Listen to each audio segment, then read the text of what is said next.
تمہاری پھپھو نے دوبارہ تمہارا رشتہ ارشمان کے لیے مانگا ہے۔ ان کے الفاظ جیسے کمرے کی فضا میں تحلیل ہو گئے۔ چند لمحے خاموشی رہی، جیسے وقت تھم سا گیا ہو۔ جانان نے اپنے ہاتھوں کی انگلیاں آپس میں گتھم گتھا کر لیں۔ دل زور سے دھڑکنے لگا۔ بیٹا، میں تم پر کوئی زبردستی نہیں کرنا چاہتا۔ جو بھی فیصلہ کرو گی اس میں تم اپنے باپ کو اپنے ساتھ پاؤ گی۔ میں تمہاری خوشی چاہتا ہوں، تمہاری مرضی کے خلاف کچھ نہیں ہوگا۔ انہوں نے شفقت سے جانان کے سر پر ہاتھ پھیرا۔ وہ لمس جو ہمیشہ اسے تحفظ کا احساس دیتا تھا آج اسے مزید کمزور کر گیا۔ آنکھوں میں دھند سی چھانے لگی، پلکوں پر بوجھ بڑھنے لگا۔ وہ اپنے والد کو کیا بتاتی کہ اس کے پاس فیصلہ کرنے کا کوئی اختیار نہیں تھا۔ اس کی پھپھو نے جو کہا وہی ہونا تھا۔ ارشمان کے لیے ہاں کہنے کے سوا اس کے پاس کوئی راستہ نہیں تھا۔ لب کام پہ جیسے کوئی لفظ ادا کرنا چاہتی ہو، لیکن زبان نے ساتھ دینے سے انکار کر دیا۔ وہ اپنے والد کی آنکھوں میں دیکھ نہیں پائی، کہیں ان میں اپنی بیٹی کے لیے بے بسی نہ دیکھ لے۔ بابا، جو آپ کو ٹھیک لگے، اس نے مدھم آواز میں کہا، جیسے خود کو سنانے کے لیے الفاظ ادا کر رہی ہو۔ ارسلان صاحب نے اس کی طرف غور سے دیکھا۔ وہ جانتے تھے کہ یہ صرف ایک جملہ نہیں تھا، بلکہ اس کے اندر چھپی ہوئی بہت سی مجبوریاں بھی تھیں۔ انہوں نے ایک گہری سانس لی اور جانان کو قریب کر کے اس کے سر پر بوسہ دیا۔ جانان، اگر تمہیں لگتا ہے کہ یہ فیصلہ تمہارے دل کے خلاف ہے تو مجھے بتاؤ، میں تمہیں مجبور نہیں کروں گا، چاہے کچھ بھی ہو جائے۔ ان کی آواز میں وہی باپ کی محبت تھی۔ جانان نے اپنی آنکھیں بند کر لیں۔ کاش وہ کہہ پاتی کہ اسے واقعی فیصلہ کرنے کی آزادی ہے۔ کاش وہ کہہ پاتی کہ اس کے پاس نہیں کہنے کا اختیار بھی ہے، لیکن وہ جانتی تھی کہ ایسا ممکن نہیں تھا۔ ایک آنسو اس کی آنکھوں سے نکلا اور اس کی رخسار پر جا گرا۔ وہ اپنے باپ کو دکھی نہیں کرنا چاہتی تھی، وہ ان کی محبت کی توہین نہیں کرنا چاہتی تھی، لیکن وہ اپنی قسمت سے بھی انکار نہیں کر سکتی تھی۔ ارسلان صاحب نے اس کے آنسو دیکھے لیکن کچھ نہ کہا۔ وہ صرف بیٹی کی پیشانی چوم کر اٹھ کھڑے ہوئے۔ بیٹا، ہمیشہ یاد رکھنا تمہارے بابا تمہارے ساتھ ہیں۔ جو بھی فیصلہ کرو وہ تمہاری مرضی ہوگی۔ یہ کہہ کر وہ دروازے کی طرف بڑھے اور آہستگی سے باہر نکل گئے۔ جانان نے ان کے جانے کے بعد گہری سانس لی اور اپنے ہاتھوں کو مٹھی میں جکڑ لیا۔ وہ جانتی تھی کہ اسے کیا کرنا ہے، اور یہ بھی جانتی تھی کہ اس کے ہاتھوں میں کچھ نہیں تھا۔ اسے ہر حالت میں ہاں کرنی ہی تھی۔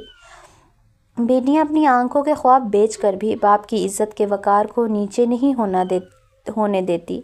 وہ جانتی تھی کہ اگر اس نے اس رشتے سے انکار کر دیا تو ارشمان بنا کسی چیز کا لحاظ کیے سب کو اپنے اور جانان کے مابین رشتے کی نوعیت سے آگاہ کر دے گا، جو کہ اس کے باپ کی عزت پر ایک کاری ضرب ہوگی، کیونکہ یہ معاشرہ بیٹوں کا ہر گناہ معاف کر دیتا ہے، لیکن بیٹیوں کا گناہ نہ ہوتے ہوئے بھی انہیں نہ کردہ گناہوں کی سزا ان کے مرتے دم تک دیتا ہے۔ رات کے سائے گہرے ہو چکے تھے۔ سارا گھر سناٹے میں ڈوبا ہوا تھا، جیسے ہر دیوار، ہر گوشہ اس رخصتی کے صدمے میں ڈوب گیا ہو۔ حسین صاحب صحن میں رکھی کرسی پر بیٹھے ہوئے تھے، نگاہیں کہیں دور خلا میں ٹکی ہوئی تھیں۔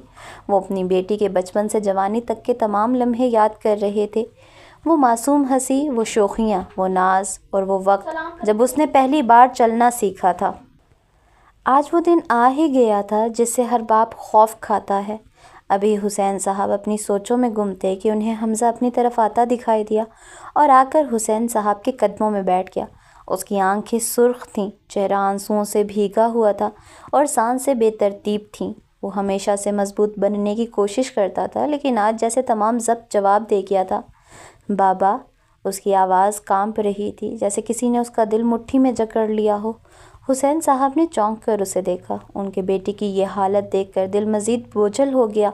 انہوں نے آہستہ سے ہاتھ حمزہ کے سر پر رکھا، جیسے وہ اس کے درد کو کم کر سکیں۔ بابا، آپ ہی کبھی بھی ہم سے اتنی دور نہیں رہی تو ابھی وہ کیسے رہیں گی؟ حمزہ کی آواز بھرا گئی۔ وہ اپنے باپ کے سینے سے لگ گیا اور بے اختیار سسکنے لگا۔ اس کے آنسو حسین صاحب کی قمیض میں جذب ہو رہے تھے، مگر وہ جانتے تھے کہ یہ آنسو محض بہن کی جدائی کے نہیں، بلکہ اس احساس کے ہیں کہ گھر کا ایک حصہ بچھڑ چکا ہے۔ حسین صاحب نے اس کے کاندھے پر ہاتھ رکھا اور اس کا سر تھپتھپایا۔ بیٹا، بیٹیاں سدا باپ کے گھر نہیں رہتی، انہیں ایک نہ ایک دن اپنے سسرال جانا ہی پڑتا ہے۔ یہ ایک حقیقت ہے جسے ہم چاہ کر بھی بدل نہیں سکتے۔ ان کی آواز میں ایک عجیب سی گہری تھکن تھی، مگر ساتھ ہی ایک باپ کا حوصلہ بھی موجود تھا۔ حمزہ نے آنکھیں بند کر لی، جیسے وہ اس حقیقت کو قبول کرنے کی کوشش کر رہا ہو، مگر دل جیسے اس بات کو ماننے کے لیے تیار ہی نہیں تھا۔ لیکن بابا، دانین آپ بھی ہماری جان ہیں، ہم ان کے بغیر کیسے رہیں گے؟ اس کے لب کپ کپا رہے تھے۔ وہ ایک بار پھر اپنی آنکھوں کے کناروں پر جمع آنسو صاف کرنے لگا، لیکن وہ تو مسلسل بہہ رہے تھے۔ حسین صاحب نے گہری سانس لی، پھر حمزہ کے دونوں کندھوں کو تھام کر اسے اپنے سامنے بٹھایا۔ بیٹا، فکر نہ کرو، ہماری بیٹی کے ساتھ اس کے باپ اور بھائی کی دعائیں ہیں۔ ہم نے اسے ہمیشہ نرمی اور محبت میں رکھا، اور اللہ بھی اس پر اپنا کرم کرے گا۔ اللہ پاک اس کے لیے آسانیاں پیدا کرے گا۔ بیٹیاں جس گھر جاتی ہیں وہیں کی ہو جاتی ہیں، اور ہم صرف ان کی خوشیوں کے لیے دعا کر سکتے ہیں۔ حمزہ نے نم آنکھوں سے اپنے باپ کو دیکھا، جو دکھ کے باوجود بھی اسے دلاسا دینے کی کوشش کر رہے تھے، مگر وہ جانتا تھا کہ ان کا دل بھی اتنا ہی بوجھل تھا جتنا کہ اس کا۔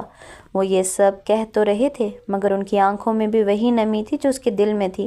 رات کے اندھیرے میں چاند کی مدھم روشنی صحن میں پھیلی ہوئی تھی، ہلکی ہلکی ہوا چل رہی تھی، جیسے فطرت بھی اس گھر کے دکھ میں شریک ہو۔ دونوں باپ بیٹا خاموش ہو گئے، بس ایک دوسرے کی موجودگی میں سکون تلاش کرنے لگے۔ کچھ دیر بعد حسین صاحب نے حمزہ کو خود سے لگایا اور اس کے سر پر ہاتھ پھیرا۔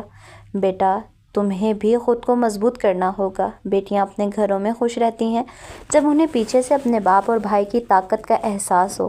ہمیں دعا کرنی چاہیے کہ وہ جہاں بھی رہے خوش رہے، سلامت رہے۔ حمزہ نے سر جھکا لیا۔ شاید وہ اپنے والد کی باتوں کو دل سے قبول کرنے کی کوشش کر رہا تھا، مگر حقیقت یہی تھی کہ اس گھر کا ایک بہت قیمتی حصہ جا چکا تھا۔ رات مزید گہری ہو گئی تھی، لیکن باپ اور بیٹے کے درمیان ایک نیا تعلق قائم ہو چکا تھا، ایک ایسا تعلق جو صرف اپنی بہن اور بیٹی کے لیے دعاؤں کے سائے میں پروان چڑھتا ہے۔ رات کا سناٹا گہرا ہو چکا تھا، سڑکیں سنسان اور ہوائیں خاموش تھیں، مگر فرحات خان کے دل میں ایک عجیب سا اضطراب تھا۔ اس نے گاڑی کی رفتار بڑھائی اور جلدی سے اپنے گھر کی طرف بڑھا۔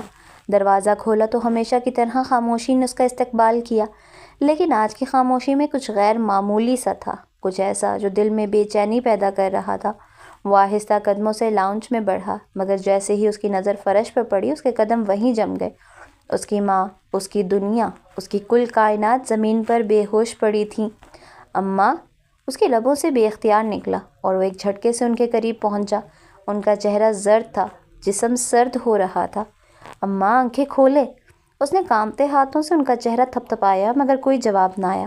وحشت کے عالم میں اس نے انہیں باہوں میں اٹھایا اور جلدی سے گاڑی کی طرف بھاگا۔ اس کے ہاتھ کانپ رہے تھے، دل کی دھڑکنیں بے ترتیب ہو چکی تھیں۔ وہ انہیں لے کر ہسپتال پہنچا اور فوراً ایمرجنسی وارڈ کی طرف بڑھا۔ ہسپتال کے عملے نے انہیں فوراً ایمرجنسی وارڈ میں داخل کیا، جبکہ وہ باہر بے چینی سے چکر کاٹنے لگا۔ ہر گزرتے لمحے کے ساتھ اس کی سانسیں بوجھل ہو رہی تھیں۔